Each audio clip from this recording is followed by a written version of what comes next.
नमस्कार दोस्तों। देश के चुनाव आयोग को नींद से जगाने की बार बार कोशिशें की जा रही हैं, तमाम कोशिशें की जा रही हैं, लेकिन चुनाव आयोग की नींद अब इतनी गहरी हो चुकी है कि एक नहीं, दो नहीं, तीन नहीं, चार याचिकाओं और मांगों के बाद भी टूटने को तैयार नहीं है।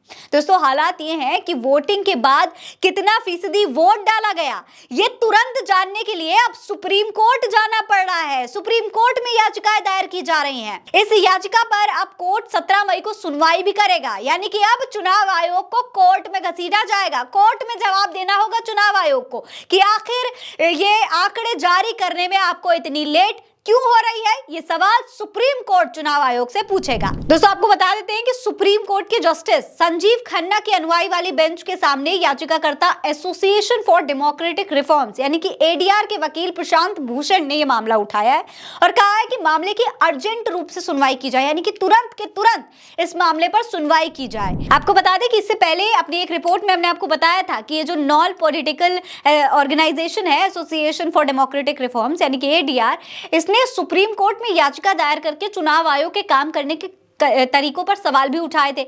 एडीआर का कहना था कि जब शुरुआती आंकड़ों के आने के बाद में जो आंकड़े जारी किए गए उनमें काफी बड़ा अंतर था, जिसकी वजह से ये जो आंकड़े हैं इनके सही होने पर शक हो रहा है। कोर्ट से आयोग को मतदान खत्म करने के 48 घंटे के अंदर वोटों की संख्या जारी करने की मांग भी की गई थी। अब इस याचिका पर दोस्तों सुनवाई करने को सुप्रीम कोर्ट तैयार हो गया है, यानी कि अब कोर्ट में सुनवाई होगी। इस पूरी याचिका में क्या कुछ लिखा है वो भी हम आपको दिखा देते हैं। देखिए, एनबीटी की ये रिपोर्ट है, इसमें बताया गया है कि कोर्ट को जो याचिका दी गई है उसमें क्या लिखा हुआ है। सुप्रीम कोर्ट में एडीआर ने अर्जी दाखिल करके कहा है कि चुनाव आयोग को निर्देश दिया जाए कि वो वोटिंग के बाद तुरंत ही वोट फीसदी का असल डेटा उजागर करे, यानी कि जो सच्चा सही डेटा है वो दिखाया जाए।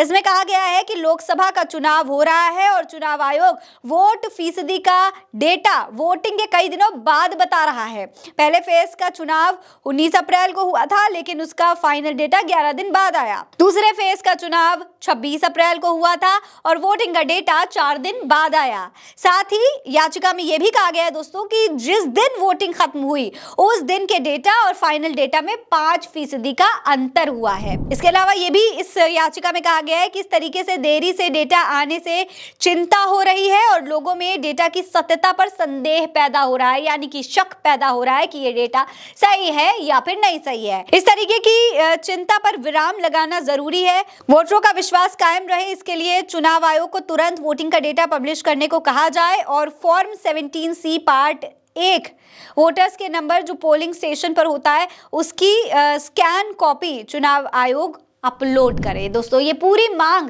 की जा रही है। दोस्तों, सिर्फ इतना ही नहीं है, अभी चौथे चरण की वोटिंग के दौरान कई लोगों ने ऐसे आरोप भी लगाए थे, हमने आपको ऐसी खबरें भी दिखाई थी कि उसमें वोट किसी और को डाला जा रहा था लेकिन पर्ची किसी और के नाम की निकल रही थी, यानी कि अगर वोट समाजवादी पार्टी को, साइकिल को दिया जा रहा था तो पर्ची कमल की निकल रही थी। ऐसे तमाम आरोप भी लगाए गए थे। देखिए, ये शख्स है, इसने भी ऐसा ही आरोप लगाया था। प्रशांत कुमार यहाँ जो पीठासीन अधिकारी हैं, जो मोहल्ले में वोट डालने आते हैं, मशीन नहीं दाबते, कह जाओ वोट पड़ गया। और जब हम डालने गए, हमने साइकिल पर बटन दबाई, कमल का फूल का निशान निकल रहा है। हमारे पीछे 3-4 लोग वो भी डाले, वो भी बटन दाब रहे हैं, वोट नहीं पड़ रहा है। ये धांधली करवा रहे हैं प्रशांत पीठासीन अधिकारी। गोला, मैं गोला से बोल रहा हूँ, हसरजा बरकाती, मुन्नूगंज मेरा वोट नंबर है, 575 नंबर मेरा वोट है। दोस्तों, शायद इसीलिए अब जनता को ईवीएम पर भी भरोसा नहीं रहा है। अब सुप्रीम कोर्ट में ईवीएम के जरिए डाले गए वोट का वीवीपैट से 100% मिलान करने को लेकर एक रिव्यू पिटीशन दाखिल की गई। आपको बता दें, इस पूरे मामले में याचिकाकर्ता की अर्जी सुप्रीम कोर्ट ने 26 अप्रैल को खारिज भी कर दी थी,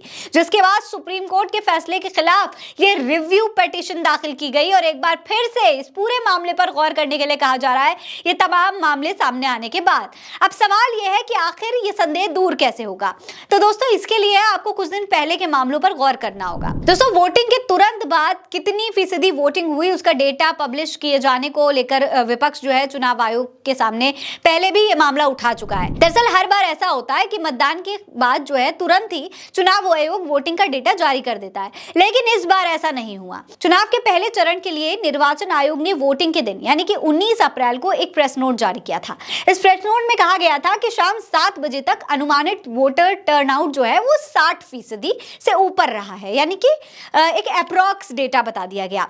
11 दिन बाद 30 अप्रैल को चुनाव आयोग ने मतदान प्रतिशत के जो आंकड़े जारी किए उसमें 66.14% मतदान का आंकड़ा दिया गया। ये पिछले आंकड़े से 6% ज्यादा था दोस्तों।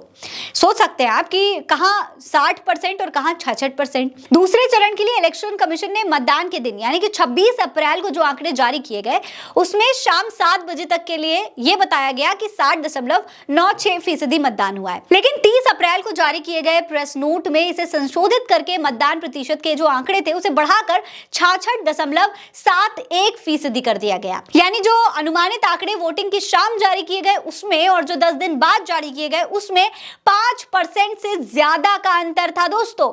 दोनों आंकड़ों में करीब 5 से 6% का फर्क साफ तौर पर दिखाई दे रहा था और यह कोई मामूली बात नहीं होती है। इसीलिए बार बार कहा जा रहा था कि वोटिंग की तारीख के तुरंत बाद इस डेटा को पब्लिश किया जाए, जनता के सामने रखा जाए। चुनाव आयोग के सामने कई राजनीतिक पार्टियों ने इसको लेकर अपना शक भी जाहिर किया था कि आखिर वोटिंग की तारीख का जो डेटा है और कुछ दिन बाद वाला जो चुनाव आयोग द्वारा जारी किया गया फाइनल डेटा है उसमें इतना फर्क क्यों है। हालांकि इन तमाम आंकड़ों को चुनाव आयोग सुनने के लिए तैयार ही नहीं था। ये जो तमाम पॉइंट्स बताए जा रहे थे चुनाव आयोग सुनना ही नहीं चाहता था, लगातार इसे खारिज किया जा रहा था। लेकिन दोस्तों अब मामला सुप्रीम कोर्ट के सामने है। अब सुप्रीम कोर्ट फैसला करेगा कि आखिर चुनाव आयोग ये जो गलत आंकड़े जारी कर रहा है उसके लिए कौन जिम्मेदार है। क्या चुनाव आयोग के ऊपर कोई एक्शन लिया जाएगा या नहीं, ये देखने वाली बात होगी। फिलहाल इस खबर में इतना ही। ये खबर आप उल्टा चश्मा यूसी पर देख रहे हैं। नमस्कार।